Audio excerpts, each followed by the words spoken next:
Hi friends, welcome back to our channel. నేను మీ స్వాతి. అందరు ఎలా ఉన్నా? నేనైతే చాలా బాగున్నాను. ఈరోజు మల్టీగ్రెయిన్ ఆట ఎలా ప్రిపేర్ చేసుకోవాలో చూపిస్తున్నాను చూడండి. దీనికోసం అయితే నేను 2 kg గోధుమలు తీసుకున్నాను. ఇంక ఈ గ్లాస్ వచ్చేసి 1/2 kg గ్లాస్ అనమాట. దీంతో 1 గ్లాసు జొన్నలు, 1 గ్లాస్ సజ్జలు, 1 గ్లాస్ రాగులు, నెక్స్ట్ వచ్చేసి 1 గ్లాసు కొర్రలు. ఇవైతే కంపల్సరీ కేజీకి 1/2 kg అయినా తీసుకోవచ్చు, బట్ మినిమం 1/2 kg తీసుకోవాలన్నమాట. ఈ 4 ఇంగ్రీడియంట్స్. ఇంకా తర్వాత అన్నీ 1/2 kg తీసుకోవచ్చు, తక్కువ కూడా తీసుకోవచ్చు. ఇంకా తర్వాత మొక్కజొన్నలు 1 గ్లాసు, సోయా 1 గ్లాస్ తీసుకున్నాను కంప్లీట్గా.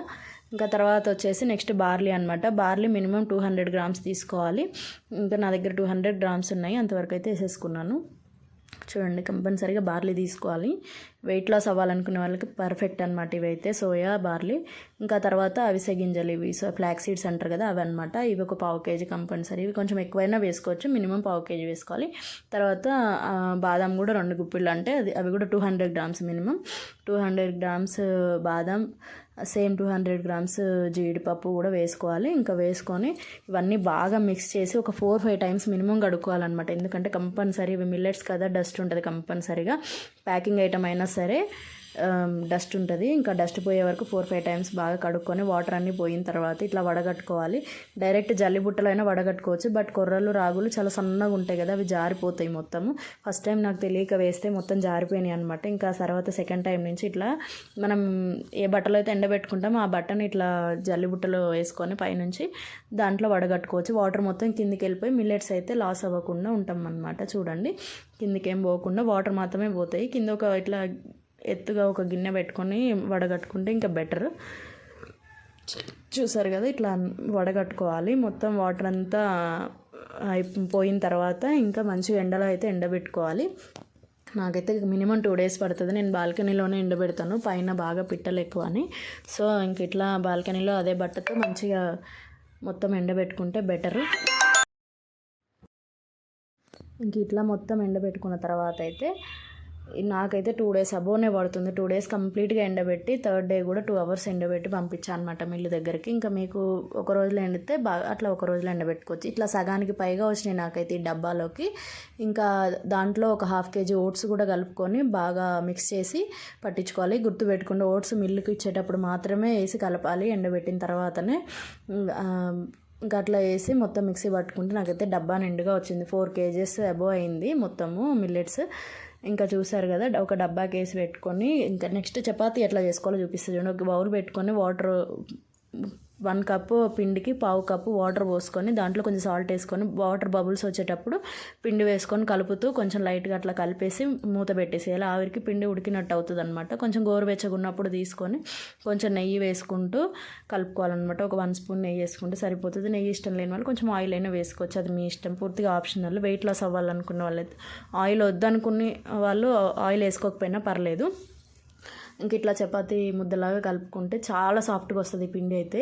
చూడండి, ఇట్లా కలిపేసుకొని మొత్తం చపాతీ బాల్స్ లాగా చేసుకొని నెక్స్ట్ చపాతీ ఒత్తుకున్నట్టు ఒత్తేసుకోవడమే. మన చపాతీ అన్న కొంచెం ప్రెస్ చేసి ఒత్తాల్సి వస్తుంది, బట్ ఈ పిండితో చేసేది అయితే చాలా సాఫ్ట్గా ఒత్తుకోవచ్చు అనమాట. చూడండి, జస్ట్ మనం అట్లా చపాతీ కర్ర పెట్టి అట్లా స్టిక్ చేస్తే సరిపోతుంది అనమాట. జస్ట్ అట్లా మనం ఒత్తినట్టు చేస్తే సరిపోతుంది. మొత్తం ప్రెషర్ పెట్టాల్సిన అవసరమే ఉండదు. అదే చపాతీ చేస్తే మొత్తం ప్రెషర్ పెట్టాల్సి వస్తుంది చపాతీ పిండితో అయితే. చూసారు కదా, మనం ప్రిపేర్ చేసుకునేది ఏదైనా ఎంత సింపుల్ ప్రాసెస్లో ఈజీగా, టేస్టీగా, హెల్తీగా చేసుకోవచ్చో. చూసారు కదా, ఇంత సింపుల్గానే చేసేసుకోవచ్చు. అసలు తొందరగా అయిపోతుంది, మినిట్స్లోనే చపాతీ చేసుకోవడం అయితే పెద్ద పనే అనిపించదు నాకు ఈ పిండితో చపాతీ చేస్తే. ఇంకా ఒక పక్క చపాతీ చేస్తూ ప్యాన్ పెట్టుకొని హీట్ అయ్యేలోపు చపాతీ రుద్దుకోవచ్చు. ఇంకా ప్యాన్ హీట్ అయిన తర్వాత చపాతీ వేసుకొని నార్మల్ చపాతీలు ఎట్లా కాల్చుకుంటామో అట్లే కాల్చేసుకోవడమే. ఇంకో బెనిఫిట్ ఏంటంటే ఈ చపాతీలో ఒక పక్క ఒక చపాతీ చేస్తూ ఒక పక్క అయితే మనం ఇంకో చపాతీ కాల్చుకోవచ్చు అనమాట. అంత ఈజీగా చేసుకోవచ్చు, ఎందుకంటే ఎక్కువ టైం పట్టదు కాబట్టి. చూసారు కదా, ఇంకా అటు ఇటు తిప్పుతూ మంచిగా కాలే వరకు కాల్చుకోవడమే. మంచిగా పొంగుతూ చాలా బాగా కాలుతుంది, టేస్ట్ కూడా ఉంటుంది. చూడండి, తప్పకుండా ట్రై చేయండి. మ్యాక్సిమం ఇంట్లో చేసుకోవడానికి ట్రై చేయండి. పిండిని ప్రిపేరింగ్ కూడా బయట కొనేదానికి మనం చేసుకునేదానికి చాలా తేడా ఉంటుంది హెల్త్ పరంగా. చూసారు కదా, ఒక పక్క ఒక చపాతీ కాలుస్తుంది, ఇంకొక పక్క చేస్తున్నాను నేను. ఇట్లా ఎవరైనా ఈజీగా ప్రిపేర్ చేసుకోవచ్చు అనమాట. అంతే, ఇంక ఇదే ప్రాసెస్లో అన్నీ చేసుకోవడం. కొంచెం ఫస్ట్ ఒకటి చేసినప్పుడు కొంచెం అతికినట్టుగా అనిపిస్తుంది మనకి పిండి ప్రాసెస్ సరిగా తెలియక. సెకండ్ చపాతీ నుంచి పర్ఫెక్ట్గా వస్తుంది చూడండి, రౌండ్ షేప్లో. ఎంత బాగా చేసుకోవచ్చు అసలు. ఈ చపాతీ పిండితో చేస్తే పనే అనిపించదు. చూసారు కదా, ఇట్లానే ఇదే ప్రాసెస్లో అన్నీ కాల్చుకోవడమే. ఇక మా అమ్మ అయితే ఈ చపాతీని పప్పుతో తింటుంది. బట్ ఏ కర్రీతో తిన్నా, ఉట్టి చపాతీ అయినా తినవచ్చు. తీయగా చాలా టేస్టీగా ఉంటుంది, డ్రై ఫ్రూట్స్ అవన్నీ వేస్తాం కాబట్టి. నెక్స్ట్ వచ్చేసి ఇంకో వంటకం చూపిస్తుంది. దీంతో పూరి కూడా చేసుకోవచ్చు. పూరి ఎలా అంటే సేమ్ మన పూరి పిండిని ఎట్లా తడుపుకుంటామో అట్లానే కొంచెం వేడి నీళ్ళు పోసి వాటర్లో నార్మల్ వాటర్కి బదులు హాట్ వాటర్ వేసి ఉప్పు ఆ వాటర్ వేసి పిండి కలుపుకొని కొంచెం లైట్గా ఒక 1 స్పూన్ ఆయిల్ వేసి కలుపుకొని పక్కకు పెట్టేసి ఒక 2-3 మినిట్స్ రెస్ట్ ఇస్తే సరిపోతుంది. ఆయిల్ హీట్ అయ్యే వరకు ఎక్కువ ఇవ్వాల్సిన అవసరం కూడా లేదు. దీన్ని సాఫ్ట్గా ఉంటుంది కాబట్టి పిండి సేమ్ పూరిలాగా ఒత్తుకోవడమే. ఆయిల్ కానీ పిండి కానీ వేస్తూ ఒత్తుకోవచ్చు. చూసారు కదా, సింపుల్గా జస్ట్ ఇట్లా అంటే పూరి సాగిపోతుంది. సేమ్ మన పూరి చేసుకున్నట్టుగానే ఈజీ ప్రాసెస్లో పూరి కూడా చేసుకొని ఆయిల్ హీట్ ఎక్కిన తర్వాత కడాయిలో వేసుకొని చేసుకోవడమే. చూసారు కదా అసలు ఎంత బాగా పొంగుతుందో చూడండి. పూరి పిండి కన్నా బాగా పొంగినట్టు అనిపించింది నాకైతే. చూసారు కదా, ఇట్లా మస్తు పొంగుతుంది. చాలా టేస్టీగా కూడా ఉంటుంది పూరి కూడా. ఒకసారి ట్రై చేయండి తప్పకుండా. సేమ్ ఇట్లానే ఇంకా పూరి చేసుకొని చేసుకోవడమే. దాని తర్వాత ఒకటి ఇట్లానే పిండి మొత్తం చేసేసుకోవచ్చు, ఈజీగా చేసుకోవచ్చు. ఇవి అయితే నూనె కూడా ఎక్కువ పీల్చదు, హెల్దీ అండ్ టేస్టీ కూడా. నెక్స్ట్ ఉన్నవి కూడా ఇట్లానే మొత్తం చేసేసుకోవచ్చు. ఎంతసేపు చేసినా ఇవి కూడా రిస్క్ అనిపించదు, ఎందుకంటే మనకు రుద్దడానికి టైం పడితే రిస్కీగా అనిపిస్తుంది ఏదైనా, పూరి కానీ చపాతీ కానీ. జస్ట్ ఇట్లా అనగానే సాగిపోతుంది కాబట్టి రిస్క్ అనిపించదు. ఒక పక్క ఒకటి కాలుస్తే ఒకటి చేయొచ్చు. ఇట్లానే అన్నీ చేసేసుకున్నా చూడండి. పిల్లలు అయితే ఎంత ఇష్టంగా తింటారో. ఇట్లా అనగానే మొత్తం ఫోల్డ్ అయిపోతుంది, చాలా టేస్టీగా ఉంటుంది. దీన్ని పూరి కర్రీతో కానీ చికెన్ మటన్ ఏ కర్రీతో అయినా తినొచ్చు. ఇంకోటి ఏంటంటే వీటిని పాలల్లో ముంచుకొని తింటే అసలు మామూలు టేస్ట్ ఉండదు. కొంచెం లైట్గా స్వీట్నెస్ ఉంటుంది కాబట్టి ఇంకా టీలో అయితే నేను బాగా ఇష్టంగా తింటా. ఇది చూసారా అసలు ఎంత ఫోల్డబుల్గా వస్తుంది, అసలు ఎంత మెత్తగా ఎంత సాఫ్ట్గా. చూసారు కదా, టేస్ట్ కూడా అట్లానే ఉంది. తప్పకుండా ట్రై చేయండి ఈ పిండితో చేస్తే కనుక. నెక్స్ట్ వచ్చేసి ఇంకో వంటకం చూపిస్తా దీంతో. అదేంటి అంటే మన దోశ పిండితోనే పెసరట్టు పిండితోనే దోశ వేసుకుంటాం కదా, ఈ మల్టీగ్రెయిన్ ఆటతో కూడా దోశలు వేసుకోవచ్చు. కొంతమంది గోధుమ పిండి దోశలు వేసుకుంటారు కదా, అదే టైప్లో ఒక 2 కప్స్ గోధుమ పిండి ఇది మన మల్టీగ్రెయిన్ ఆట తీసుకొని ఇంకా దాంట్లోకి కొంచెం సాల్ట్, కొద్దిగా జీలకర్ర, రుచికి సరిపడా సాల్ట్, ఒక 1 స్పూన్ వరకు జీలకర్ర వేసుకొని కొద్దిగా దీనికి హాట్ వాటర్ ఏం అవసరం లేదు, మనం రుద్దేది ఏం ఉండదు కాబట్టి ఇంకా కొద్దిగా వాటర్ పోసుకుంటూ దోశ బ్యాటర్ లాగా ప్రిపేర్ చేసుకోవాలి బ్యాటర్ని. ఇంకా ఒక పక్క స్టవ్ మీద ప్యాన్ పెట్టేసి సేమ్ మన దోశ వేసే ముందు ఆనియన్ ఎలా రుద్దుతామో అట్లా కొంచెం లైట్గా ఒక 1/2 స్పూన్ ఆయిల్ వేసి ఆనియన్ రుద్దాలి ఫస్ట్ దోశకి. తర్వాత ఆయిల్ కూడా అవసరం ఉండదు, ఫస్ట్ దానికి మాత్రమే ఆయిల్ వేసి ఆనియన్ రుద్దేసి మంచిగా ఇట్లా దోశలాగా వేసేసుకోవడమే.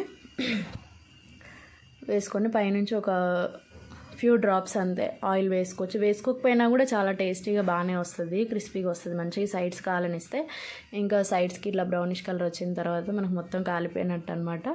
ఇంక ఇట్లా దోశ ఒకవైపు కాలిన తర్వాత తీసేసి తిప్పేసుకోవడమే. ఇట్లా అన్ని సైడ్స్కి రిలీజ్ చేసుకుంటూ తీసి తిప్పేసుకుంటే నార్మల్ దోశలాగే వస్తుంది, కానీ కలర్ఫుల్గా టేస్టీగా చాలా బాగుంటుంది. ఇదే ప్రాసెస్లో 2 సైడ్స్ కాల్చుకొని తీసేసుకుంటే దోశ కూడా రెడీ అయిపోయింది మనకు మల్టీగ్రెయిన్ ఆటాతో. చూసారు కదా ఎంత టేస్టీగా ఉంటుందో ఈ దోశ అయితే, క్రంచీగా టేస్టీగా చాలా బాగుంటుంది. అసలు చేసుకోవడం కూడా ఈజీ ప్రాసెస్. 5 మినిట్స్లో మనం దోశ బ్యాటర్ రెడీ చేసుకొని దోశ వేసుకొని తినేసేయచ్చు. పిల్లలు అయితే చాలా ఇష్టంగా తింటారు. మార్నింగ్ టైం టిఫిన్కి ఏం ప్రిపేర్ చేయనప్పుడు నేను ఇదే దోశ వేసిస్తుంటాను. నెక్స్ట్ వచ్చేసి దీంతో జావా కూడా ప్రిపేర్ చేసుకోవచ్చు. అన్నిటికన్నా హెల్దీ అండ్ టేస్టీ ఏంటంటే ఎనర్జీని కూడా ఇస్తుంది మనకు బాగాలేని టైంలో కూడా, అది జావానే. ఈ పిండితో జావా ఎట్లా చేసుకోవాలో చూడండి. దీనికోసం 1.5 గ్లాస్ అయితే నేను వాటర్ తీసుకున్నాను ఫస్ట్. ఇంకా 2.5 స్పూన్స్ 3 స్పూన్స్ అట్లా పిండి తీసుకున్నాను ఒక బౌల్లోకి. వాటర్ హీట్ అయ్యేలోగా ఈ పిండిని కొంచెం వాటర్ వేసి కలుపుకోవాలన్నమాట, లేకపోతే మనం పొడి పిండి వేస్తే మొత్తం గడ్డలు కట్టేస్తుంది. సో కొంచెం మంచిగా లూజ్గా ఇట్లా జారుడుగా కలుపుకోవాలి. ఇట్లా కలుపుకొని వాటర్ బబుల్స్ వస్తున్నప్పుడే వాటర్ మరుగుతుండగానే ఈ పిండిని పోస్తూ కలుపుకోవాలన్నమాట గిన్నెలోకి. చూసారు కదా వాటర్ మొత్తం మరుగుతున్నాయి. ఆ మరుగుతున్న వాటర్లో ఈ పిండి మిశ్రమాన్ని వేసి కలుపుకోవాలి అంతే. మొత్తం కలుపుతూ ఒక 2 మినిట్స్ రెస్ట్ ఇస్తే ఇట్లా చూసారు కదా మొత్తం కలిపేసి ఒకసారి ఇట్లా 2 మినిట్స్ రెస్ట్ ఇస్తే మనకి బబుల్స్ లాగా ఫామ్ అయ్యి ఇట్లా ఉడుకుతూ పైకి వస్తూ ఉంటుంది అనమాట. అట్లా ఒక 2-3 మినిట్స్ ఉడకనివ్వాలి. ఉడికిన తర్వాత చూసారు కదా మంచిగా అసలు. కానీ ఇది ఉడుకుతున్నప్పుడు స్మెల్ మాత్రం మామూలుగా రాదు అసలు. మన సేమియా పాయసము బెల్లం పరమాన్నం వండుతుంటే ఎట్లా స్మెల్ వస్తుందో అట్లా వస్తుంది. ఒకసారి మీరు కూడా ట్రై చేయండి. పిల్లలకు ఉగ్గు చేస్తాం కదా ఆ టైప్లో అంతకంటే బాగా వస్తుంది అనమాట. అది చేస్తుంటేనే తినాలనిపిస్తుంది, అంత బాగుంటుంది. ప్రాసెస్ మాత్రం సేమ్ మన రాగి జావ టైప్లోనే మంచిగా రాగి జావ ఎట్లా ఉడకనిస్తామో అట్లా ఇట్లా ఉడకనివ్వాలి. ఇంక ఇట్లా మొత్తం ఉడికి దగ్గర పడ్డ తర్వాత ఒక చిటికెడు ఉప్పు వేయాలి. ఎందుకంటే సాల్ట్ తోటే టేస్ట్ వస్తుంది దీనికి. చిటికెడు ఉప్పు వేసి ఇంకా ఒకసారి కలుపుకోవాలన్నమాట. చూసారు కదా ఇట్లా కలిసిపోయిన తర్వాత ఇంకా దింపేముందనమాట. ఇది ఇంక సాల్ట్ షుగర్ ఇవన్నీను ఇంకా టేస్ట్కి సరిపడా షుగర్ కానీ బెల్లం కానీ వేసుకోవచ్చు. లేదంటే రుచికి సరిపడా మేము బెల్లం చక్కెరతో తాగము అనుకుంటే రాగి జావని ఎట్లా సాల్టే సరిపడా వేసుకొని మజ్జిగ వేసుకొని తర్వాత అట్లా తాగొచ్చు.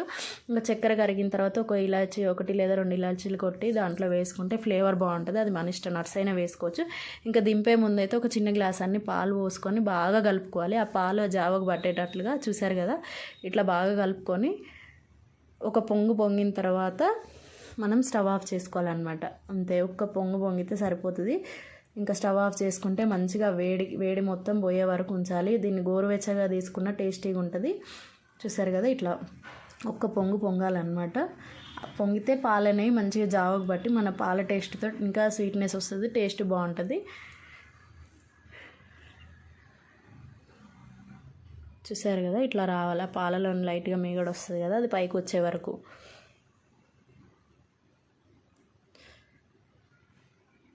ఇట్లా మొత్తం బాగా మరగబెట్టుకుంటే చిక్కదనం కూడా బాగా వస్తుంది. ఇట్లా వచ్చిన తర్వాత ఈ కన్సిస్టెన్సీలో ఉన్నప్పుడు స్టవ్ ఆఫ్ చేస్తే మనకు చల్లారేసరికి ఇంకా చిక్కబడిపోతుంది అన్నమాట. ఇది చూసారు కదా ఇంకా చిక్కబడింది. ఇంకా ఇది చల్లారింది లైట్గా.